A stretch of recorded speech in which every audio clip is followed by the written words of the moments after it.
Terima kasih untuk anda terus setia bersama di IKIM FM. Dan seperti dijanjikan dan seperti anda nantikan, kita membawakan kepada anda Islam itu indah. Biasa tetamu kita yang ditunggu-tunggu bersama dengan Profesor Dr. Muaya. Assalamualaikum Prof. Assalamualaikum Fairuz. Dan ini nak cerita lagi tentang kehidupan. Dan sudah tentunya rumah ataupun fitrah memang kita dalam kehidupan sehari ini macam-macam kita hadapi. Ya. Termasuk juga cabaran. Sebelum kita ke udara ni pun macam-macam yang kita hadapi. Walau bagaimanapun dengan izin Allah SWT dapat kita bertemu kembali pada hari ini, pada pagi ini. Dan juga interaksi bersama dengan pendengar sudah tentunya yang menantikan. Kadang-kadang ada yang menantikan untuk ada stok soalan bertanya dengan Prof ni. InsyaAllah kita akan berikan peluang dan juga peluang untuk anda bersama dengan Prof. Pada nak cerita tentang paradigma. Dan sudah tentu pada minggu lepas kita cerita tentang cabaran kehidupan dan sebagainya. Sebab ni apa yang kita ceritakan nak sampaikan kepada pendengar. Silakan Prof. Bismillahirrahmanirrahim. Assalamualaikum pada semua para pendengar dan Fairuz. Hari ini saya nak sambung 2 minggu lepas cakap pasal paradigma. Saya nak sambung lagi, tetapi pasal banyak segala masalah saya tukar topik masalah kehidupan atau cabaran kehidupan. So hari ini nak sambung lagi tentang paradigma. Pasal saya sangat berkeyakinan manusia ni buat apa yang dia buat, fikir apa yang dia fikir, rasa apa yang dia rasa, capai apa yang dia capai kerana paradigmanya. Dan kita perhatikan berbagai bangsa di negara kita. Kenapa perangai orang Melayu lain, orang Cina lain, India lain, sedangkan kita di negara yang sama. Kalau kita nak kata genetik make up saja, kenapa orang Melayu di tempat lain perangainya, orang Cina di negara lain perangainya. Jadi bukan genetik saja. Ini dipanggil blueprint ataupun apakah program di dalam otak kita. Dan program inilah yang sebenarnya menentukan kehidupan kita dan paradigma. So bila kita kata paradigma, sebenarnya kita mengatakan sesuatu yang dah jadi, dalam bahasa Inggeris, multitude of habits ataupun sebanyak mana tabiat. Dan tabiat ni bermulanya dengan pemikiran kita, emosi kita, tindak balas kita. Saya nak tunjukkan kepentingan paradigma. Saya dah sebut kita ada 2 jenis minda. Manusia ni ada minda, ada roh dan ada tubuh badan. Minda kita, bila kita kata minda, kita ada 2 jenis minda. Satu minda sedar yang kita fikir, logic, reasoning, ingatan kita masa zaman dulu, short term memory, semua minda sedar, conscious mind. Dan dia sebagai CEO ataupun general dalam satu organisasi, dia akan beritahu order apa nak buat. Tetapi yang melakukannya, askarnya, rakyat jelatanya ialah minda bawah sedar ataupun minda segar. Saya nak guna term yang baru pasal bawah sedar macam tak sedar. Kerana minda inilah yang berada di atas semua sel setiap tubuh kita. Minda bawah sedar ni dia ada di semua sel. Dia menentukan jantung kita, kita berpeluh, anak mata, semua sistem-sistem yang tak sedar, involuntary muscle bagi orang medical involuntary action tu sebenarnya subconscious mind kita. Dan dia menentukan kehidupan kita. Bayangkan kalau kita nak berfikir untuk bernafas, kita akan mati. Bila kita tidur, kita tak bernafas. Apakah menentukan kita sentiasa bernafas? Minda subconscious kita. Dan oleh kerana rakyat yang buat satu negara tu, kalau ketuanya bagus tetapi dia punya rakyat tak buat kerja, tak jalan juga. Tetapi katakanlah dia punya ketua bagus, so buat benda baik, tetapi rakyat dia degil, tak laku juga. Tak berlaku juga. So macam tu tubuh kita. Kalau minda sedar kita dan minda bawah sedar kita dan tubuh kita tak align, macam kita tak align, dia sengit-sengit. Minda sedar kata nak berhenti merokok, tetapi minda bawah sedar kita tak nak berhenti merokok, maka tubuh kita tidak akan berhenti merokok. Perhatikan, orang berhenti merokok, setengah tu dia berhenti merokok 2 minggu, dia semula balik. Kerana minda bawah sedar dia tak nak buat benda tu. Jadi kita nak tengok macam mana kita punya programming. So bila paradigma, bila kita kata blueprint, kita refer kepada minda bawah sedar kita. Dan ini terhasil daripada apakah satu genetik mungkin untuk memberikan potensi. Genetik itu ada potensi apa kita boleh buat saja. Tetapi sama ada dia berlaku atau tidak bergantung kepada programming yang kita dapat. Dan bagi mereka yang melahirkan anak daripada 0 hingga 6 tahun, saya kata kita dalam sponge mode. Kita serap semua apa mak ayah cakap. Apa kita lihat sekeliling kita, apa kita alami, TV kita tengok, video game kita main, radio kita dengar, filem yang kita tonton, majalah kita baca, dan persekitaran negara tu, itu menentukan dia punya programming. Sebab itu kita tengok orang-orang yang daripada negara, kalau kita tengok orang asli, pada dia dah gembira dah. Dia dapat makan, dia pakai, dia dah gembira dah. Asas. Pasal itu environment, dia tak ada exposure. Dan pada dia hidup okey, dapat makan, dapat zaman dulu dapat beruang, dah itu saja. Expectation tak tinggi. Sebab blueprint dia, apa dia lihat banyak itu saja. Tapi kita bawa orang dia keluar, melihat dunia seluruhnya, oh ada lagi. So mereka akan mengubah. Sebab itu exposure sangat penting. Sebab itu sistem persekolahan, sikap guru-guru semua sangat penting. Kenapa saya nak sebut ni, ada seorang beritahu saya baru-baru ni, anak dia pergi sekolah, anak dia baru 7 tahun, tetapi guru ni sangat garang. Dia kata apa, kalau awak bising dan nama awak naik atas papan hitam, kalau nama awak naik atas, tangan awak akan dipancung. Fairuz, ini berlaku. Subhanallah. Saya kata, kalau kita ada guru yang mak ayah mengamanahkan mereka daripada kosong hingga mungkin belum tadika tu, kita beri persekitaran pada anak kita. Tapi lepas tu 8 jam kita sekolah, dah dimasukkan oleh nilai-nilai. Kalau guru-guru, saya bukan nak mengkritik guru. Saya tahu guru banyak, saya dah puji berkali. Guru ni orang senang masuk syurga pasal pencing kubur dia banyak sebab ilmu bermanfaat. Tetapi kalau ada guru macam ni, kenapa sebut pancung tangan? Kenapa kita ajar anak-anak kita dengan dipanggil deficiency motivation? Kalau tak buat ni, denda ni. Sedangkan kita kata kalau bagus, kita akan beri macam carrot and stick. Tetapi sebenarnya kanak-kanak dia belum ada makna kehidupan, dia tak faham lagi.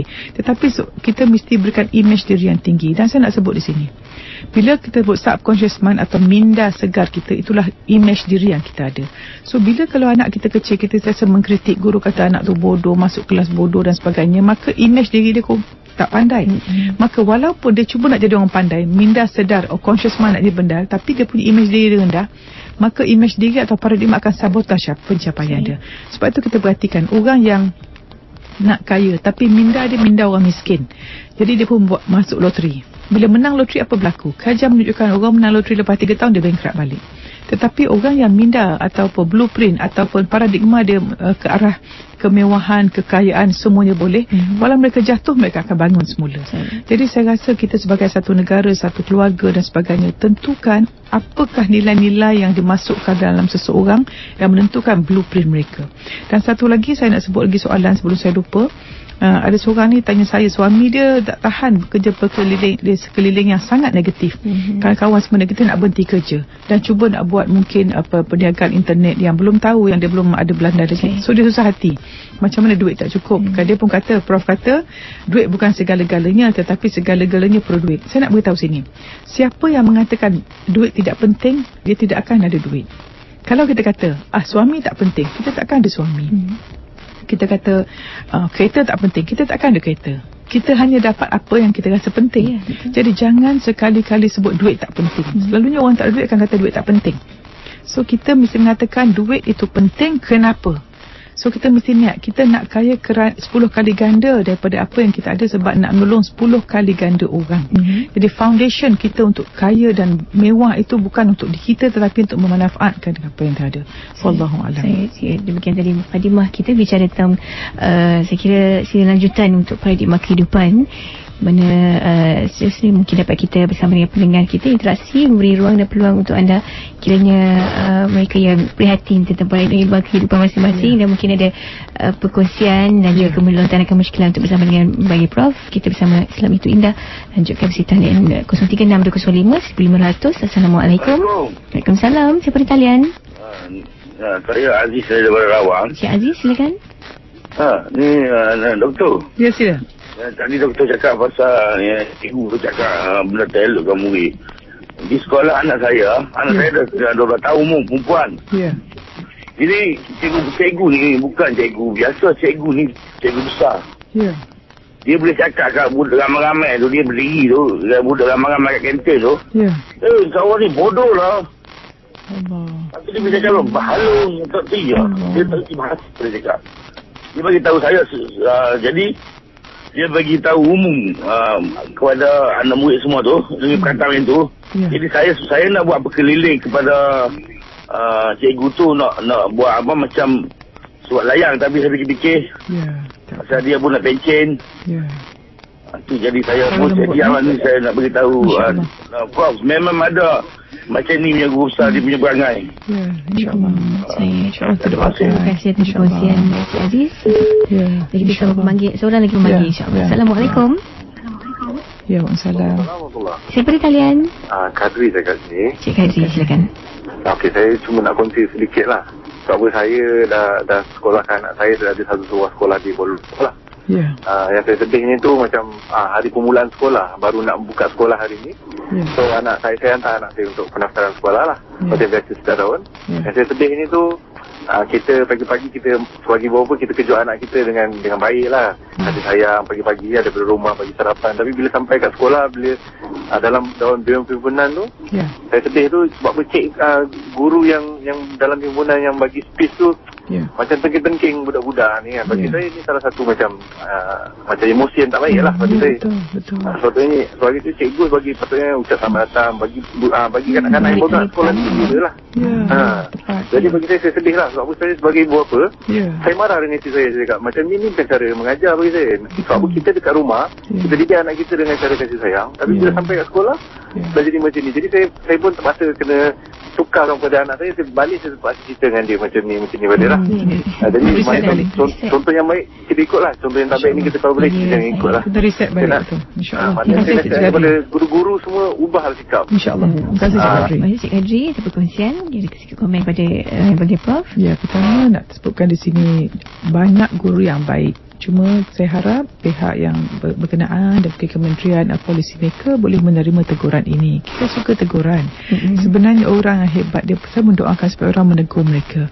Saya pernah dengar Datuk Fadilah Kamsah, dia kata kalau kita menjadi orang dah tinggi-tinggi, kita doa, ya Allah ya Tuanku, berilah kekuatan orang menegurku.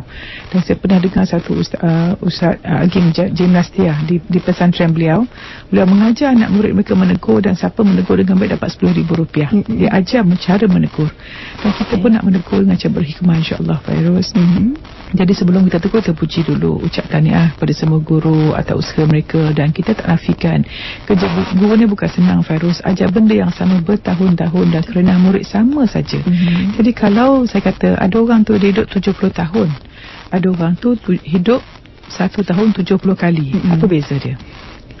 Jadi kalau 70 tahun kita hidup, berarti tiap-tiap tahun kita berbeza. Tetapi kalau 1 tahun 70 kali kita buat benda yang sama dan kita lihat benda yang sama tak ada makna, itulah bila guru atau kerja apa, doktor ke apa kerja pun, kalau kita rasa hidup ini macam rutin saja, rutin buat apa, kita kena buat, bukan kita pilih untuk buat. Macam cikgu, saya kena mengajar murid, I have to go.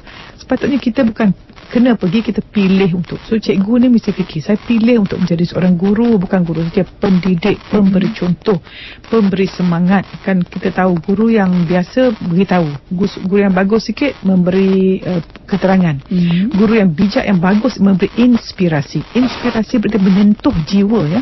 Menginspirit roh kita. So bila kita mengajar dengan roh kita, maka roh kita akan sampai pada roh anak murid kita.